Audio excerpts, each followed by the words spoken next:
توی بزرگترین استان پاکستان، شعله‌های یک شورش 75 ساله هنوز روشنه. اینجا بلوچستانه. سرزمینی که از یک طرف پر از منابع طبیعیه و از طرف دیگه غرق در درگیریه. توی این برنامه می‌خوایم به دل این ناآرامی سفر کنیم تا بفهمیم چرا این آتش هیچ وقت خاموش نمیشه. ببینید، این فقط یک جمله نیست، این مانیفست یک هویته. سوالی که قوس‌بخش بزنجو مطرح میکنه تمام حس بی‌عدالت و اهمیت استراتژیک بلوچ‌ها رو خلاصه میکنه. انگار دارن میپرسن شما به منابع ما نیاز دارید، اما آیا به خود ما هم نیاز دارید؟ این سوال دقیقاً قلب تپندش این درگیری 75 سال است. و یک لحظه هم فکر نکنید که این یک داستان مربوط به گذشته است. همین امسال، سال 2024، خشونت‌ها دوباره به اوج رسیدن. این حمله‌ها و بمبارون‌ها فقط خبرای روز نیستن. اینها پژواک همون زخم‌های قدیمی هستند که هیچ وقت خوب نشدن و نشون میدن که این درگیری امروز هم به همون اندازه مرگباره. خب سوال اصلی اینه، چطور ممکنه یک شورش 75 سال ادامه پیدا کنه؟ برای پیدا کردن جواب ما از یک ساختار ساعت شنی استفاده می‌کنیم. یعنی از تاریخ وسیع و کلی شروع می‌کنیم، بعد میایم و روی دلایل اصلی و عمیق تمرکز می‌کنیم و در نهایت به وضعیت امروز و آینده یک نگاهی میندازیم. بیایم شروع کنیم. اول از همه بیایید ببینیم اصلا چی شد که این آتش دوباره شعله‌ور شد. برای اینکه آتش امروز رو بفهمیم، باید برگردیم به جرقه‌های اولیه. ریشه‌های این نارضایتی دقیقاً به لحظه تولد پاکستان برمیگرده. اینجا نقطه شروع همه چیزه. آگوست 1947. استقلال کلات به رسمیت شناخته شد. یک پیروزی بزرگ برای بلوچ‌ها. اما فقط چند ماه بعد، در مارس 1948، ارتش پاکستان وارد شد. استقلال از بین رفت.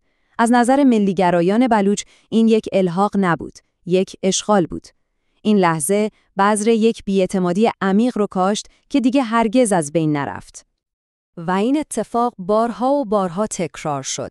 ببینید، این تایملاین فقط یک لیست از تاریخ‌ها نیست، بلکه یک الگو رو به ما نشون میده. هر دهه یک قیام جدید سر حقوق و خودمختاری و هر بار پاسخ دولت یک چیز بود: سرکوب نظامی. این یک چرخه معیوب بود که فقط درگیری رو عمیق‌تر و پیچیده‌تر می‌کرد. اما اصلاً این قیام‌ها از کجا آب می‌خوردن؟ حالا می‌رسیم به قلب ماجرا: منابع، حقوق و سرکوب. اول این عدد رو در نظر بگیرید: 44%. بلوچستان تقریباً نصف خاک پاکستانه، یک سرزمین پهناور. و حالا این عدد رو ببینید، 70%. توی این سرزمین پهناور 70% مردم در فقر شدید زندگی میکنن. این تضاد تکان دهنده، یعنی یک سرزمین ثروتمند با مردمی فقیر، دلیل اصلی این همه خشم و نارضایتیه. اینجا موضوع فقط فقر نیست، بلکه یک حس عمیق استثماره. بلوچستان پر از گاز، طلا و مسه. اما این ثروت کجا میره؟ داستان گاز سویی خودش همه چیز رو توضیح میده. گاز این منطقه 30 سال تمام به شهرهای بزرگ پاکستان می رسید، اما خود مرکز استان یعنی کویت ازش بی بهره بود. این یک مثال کامل از چیزیه که بلوچ‌ها بهش میگن استعمار داخلی.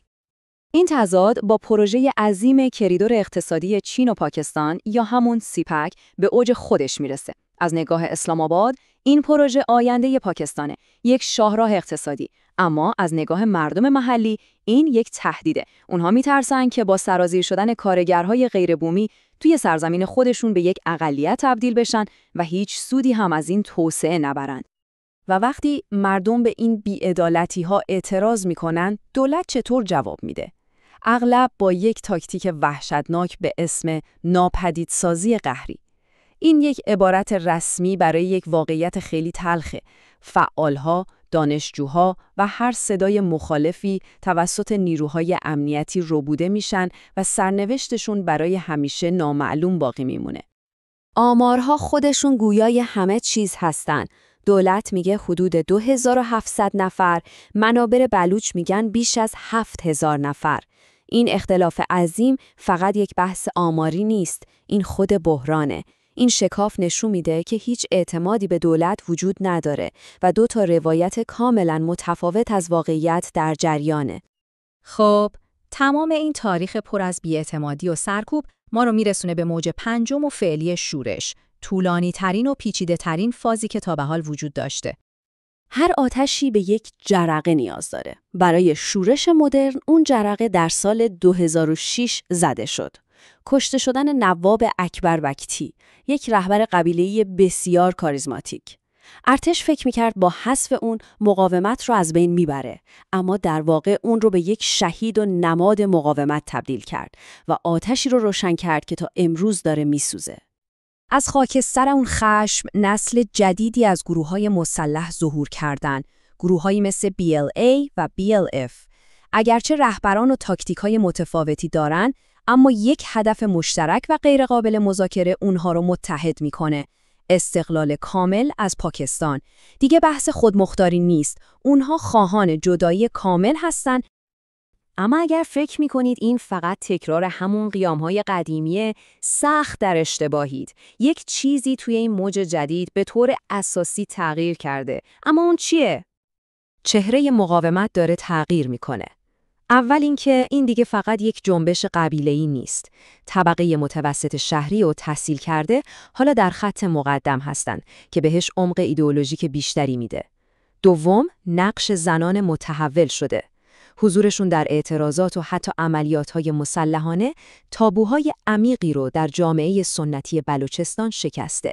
و سوم، در کنار مبارزه مسلحانه، یک جنبش مدنی قدرتمند و بدون خشونت برای حقوق بشر شکل گرفته که داره توجه جهانی رو به خودش جلب میکنه.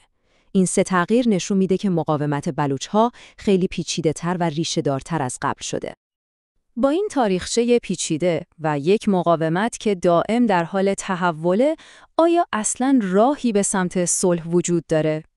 اینجا به مشکل اصلی میرسیم. استراتژی دولت پاکستان تقریباً همیشه یک چیز بوده: زور. اما این رویکرد نتیجه معکوس داده.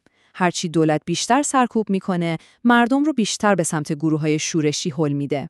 این یک چرخه باطله که توش راه حل نظامی دولت خودش تبدیل به سوخت اصلی برای ماشین جنگی شورشی ها میشه. و این ما رو به سوال نهایی میرسونه. برای شکستن این چرخه 75 ساله خشونت و بی‌اعتمادی واقعاً به چه چیزی نیازه؟ این فقط یک سوال برای آینده بلوچستان نیست. با توجه به موقعیت استراتژیک این استان، جواب این سوال میتونه ثبات کل پاکستان و منطقه رو تعیین کنه و این جوابیه که هنوز پیدا نشده.